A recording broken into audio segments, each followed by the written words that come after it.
Hvad er der noget at sige? Jamen, vi sidder lige og gør det sidste kamp. Det er bare pissefedt. Skide godt. Stresset. I har store forventninger til ugen. Tredje uge har I rimelig... Kæmpe forventninger til tredje uge. Vi regner med, at det bliver helt fantastisk. Skide godt. Er vi klar? Nej, hvad siger du? Jeg er famous. Har de briller? Famous. Sig noget så. Noget sjovt. Hvad skal jeg sige?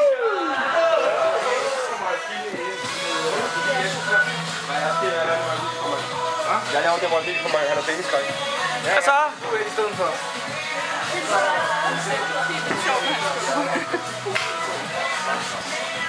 Hvad så, Krølle? Skal vi lige se en lille footy? Nej. Kom så. Der er ikke nogen sleepy i dag.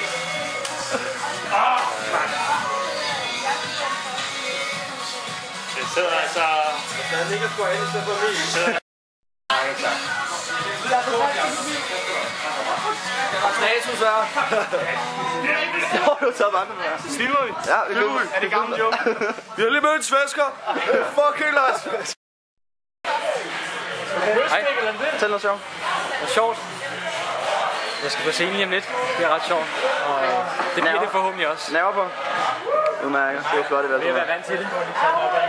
Jeg er på scenen. Jeg er i scenen. Hey! Skal vi se hvad?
Hej kamera, hey! Så vil jeg have famous spillet her. Ja, kys lige. Kys.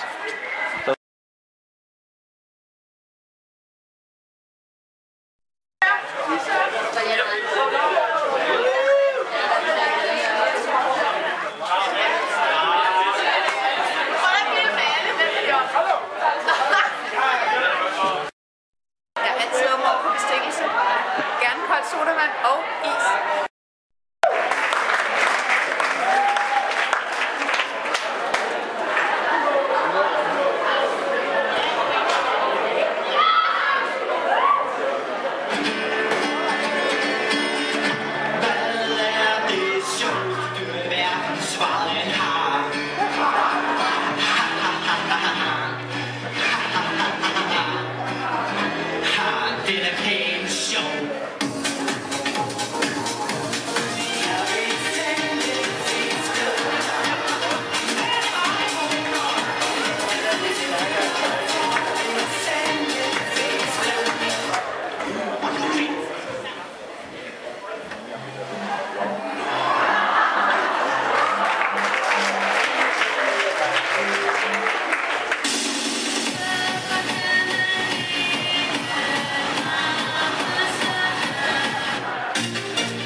It's a lonely city.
Har du glemt penge? Jeg har glemt penge! Hvor fanden er min sjov? Jamen, jeg gik totalt i panik, fordi jeg ikke kunne finde Nadia. Nej, stop. Er der nogen af jer, der har Jeg var ikke det sjovt. Jeg var hjemme. Har vi en kommentar? Det gik forrygende. Vi blev modtaget pissegodt. Der var der i hvert fald nogen, der grinede af vores ballet. Ja, det var der i hvert fald. Du har folk flækket, der krølle kom på.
Så skal jeg udenfor, og så skal jeg det vildt. Det er så ligegyldigt. Det er sådan noget. Der vil ikke ske det. Der skal vi se en skid. Nå, lige ham der væk. Drenge, jeg filmer. Filmer du? Jeg filmer ham, der bakker ud. Den der går der. Kom du taget af, og så ligger den stå og filme. Ja, så kør nu, for helvede. Kør nu, ikke tage en krig for dig. Motherfucker. Shit. Sæt kameraet der, som peger den her vej. Hej. Indtil han bremser, så er der ikke noget kamera mere. Jeg tror ikke, vi alle sammen er med. Jeg er med nu. sidder der, så det er... Clara Sofie hørte her med Brænd mig helst, og så er der meget få minutter til, at pjekkedagen så for alvor går i gang med LOC'er. Og Nicolas Kammermure, du kunne finde... Nå, drenge, har vi en statuskommentar lige nu? Ja. Jeg vil gerne sige tak. Tak fordi vi vandt MGP. Vi vandt det næsten tæt på. Okay. Det var virkelig tæt på. Vi førte. Okay, 3. C vandt, jamen så lykke med det. Ja, men 3. C, det var 4 musikdommer. Det var... Altså musiklærerdommer. Ja, skidt. Jeg vil nu sige, at de dommer der, de er dømt ud for en politisk... Ja, fordi alle C, de er socialister. Det tænker jeg også, det er hippie. Ja, hippie er helt på det enhedslisten. Det var fikset. Så med de fikset.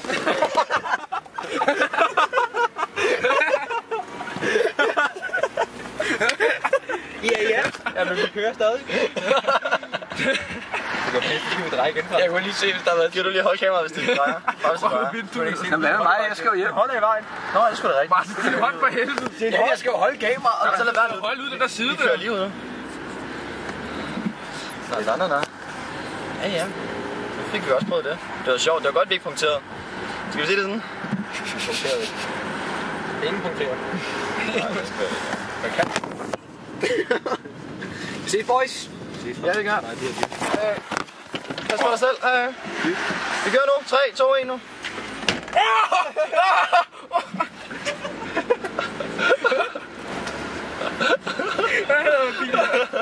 Ja, det var fedt. Nu skal vi dreje igen, Frans. Ja, det bliver godt. Det er ikke noget, du skal. Jeg tror i aften. Så gør vi sådan der. Så kom ind til dig og drikker noget øl, ikke? Jeg har smidt station i fryseren. Sådan er koldt. Nice. Ja. Og jeg har lavet isterninger. Der må jeg være med. Cool. Frans har med, regner jeg med. Jeg har ikke med, men jeg kan ikke få en hot wing. Hvad? Du har så spist 2,5 kilo af vores. Det har jeg ikke. Vi åd halvdelen sammen. Nej, vi gjorde ikke. Jo, vi gjorde. Nej, det jeg ikke. Hvornår? En pissegrim, mand.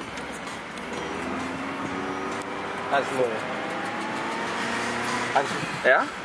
Vi tog det helt sammen. Ja, det er rigtigt nok. Det var Niklas og jeg, der ude det hele. Og så aftalte vi det, at vi ikke skulle sige noget til Oliver. Og så får jeg hele skylden, og jeg holder stadig tæt og holder hånden over Niklas.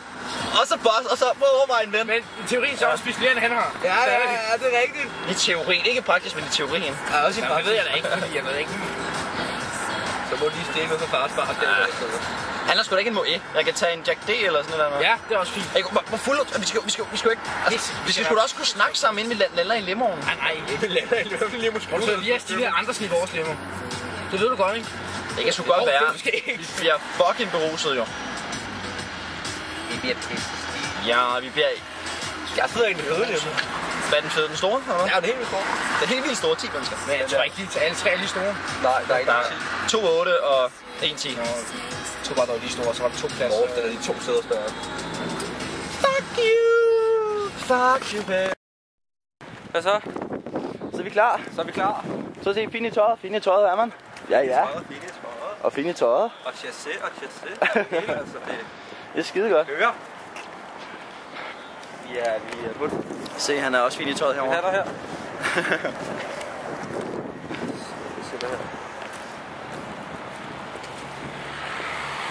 På en lille smule noget, der alle kigger, men det er hyggeligt. Nu skal vi op hos Oliver, og så skal vi have noget Grey Goose og noget Red Bull. Og Østers kaviar. Ja, kaviar. Masser af det. Det er jo bedre. Efter vi har det, så skal vi ud og køre lidt smule limo. Det bliver senere. Nu vil vi først have en fed aften. Hvad?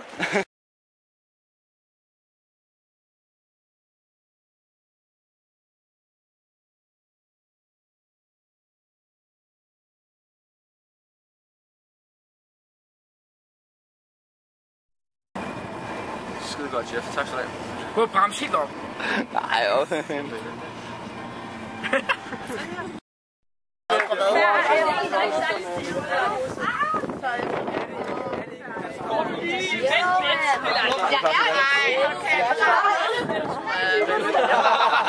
Hvad med dårlig stil at være stiv allerede nu, Jeff? Filmer vi? Goddag. Skål og goddag. Jeg har desværre ikke mere tilbage. Hej.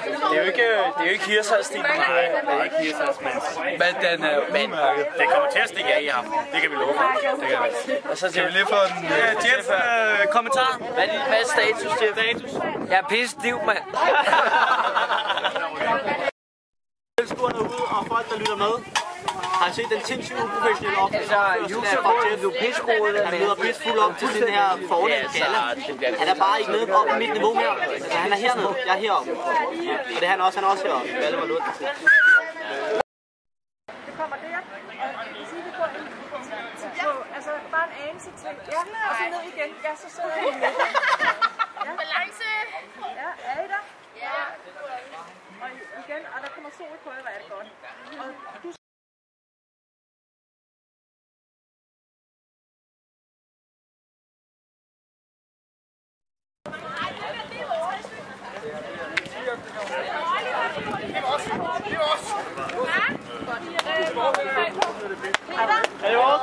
Der er nogen, der Hvad siger vi? Er vi glade? Ja, vi er også. Vi er pisseglade! Er du helt vildt? Prøv at have meget vælge mig. Jeg er bare så glad. Det er bags. Det er fucking bags at køre ind i musik. Det er bags. Det skal altså have. Sådan er det for en bags. Der var den. Mor,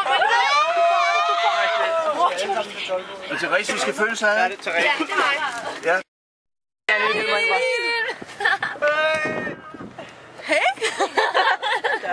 Nå. Film. Ja.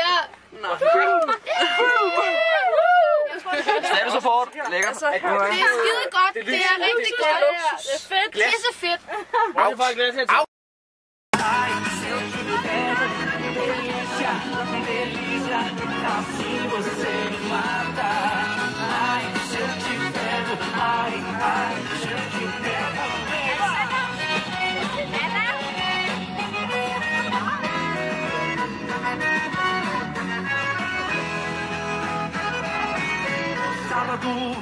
Na balada, a galera começou a dançar e passou a menina mais linda. Tomei coragem e comecei a falar. Nossa, nossa, assim você me mata. Ai, se eu te pego, ai, ai, se eu te pego. Delícia, delícia, assim você me mata. Ai.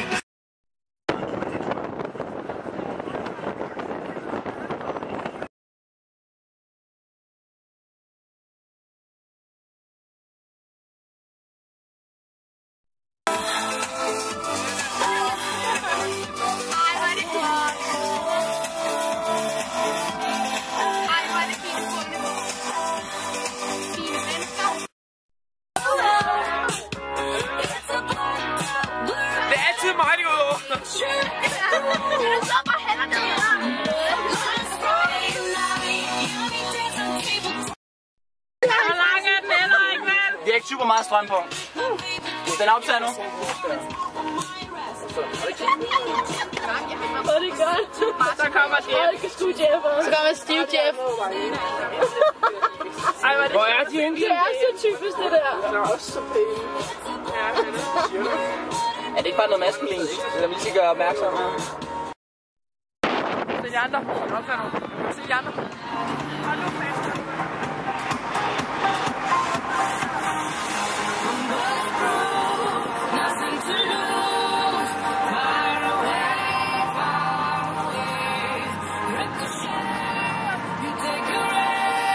Oliver!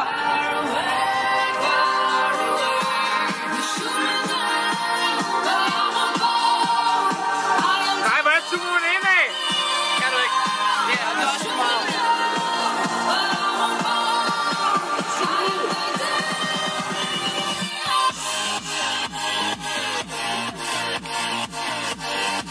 Ikke mere.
with my penis. Girl, let me do it. It literally just happened. Having sex can make a nice man.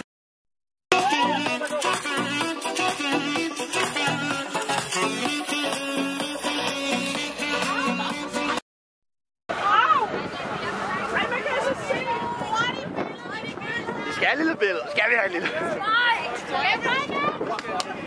Ja!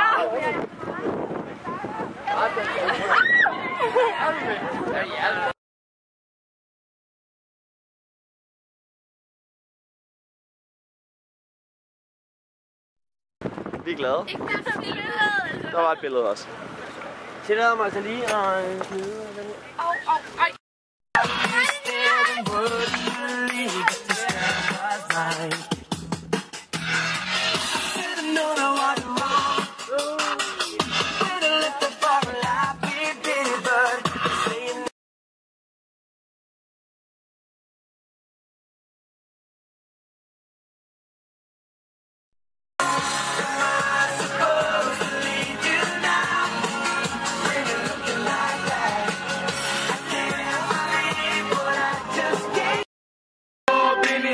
Why me lean and why me rock? Superman that hoe. Yeah, why me crank that Robocop? Super friend now why me jocking on the highway.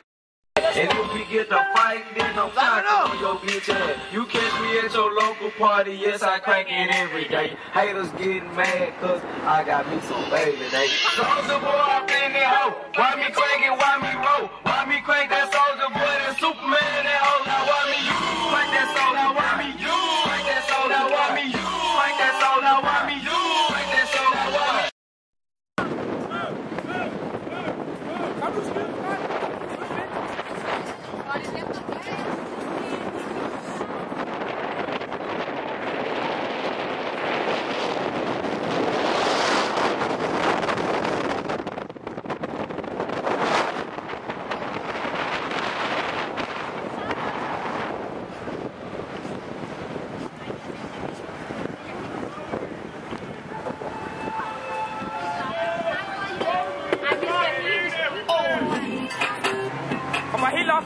Helt op på musikken! Op på musikken!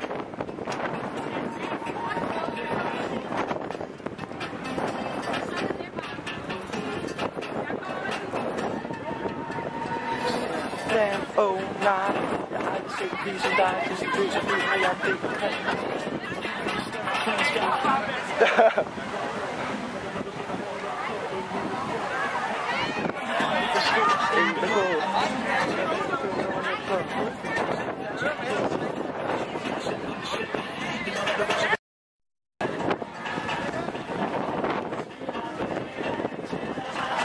Hvem er du?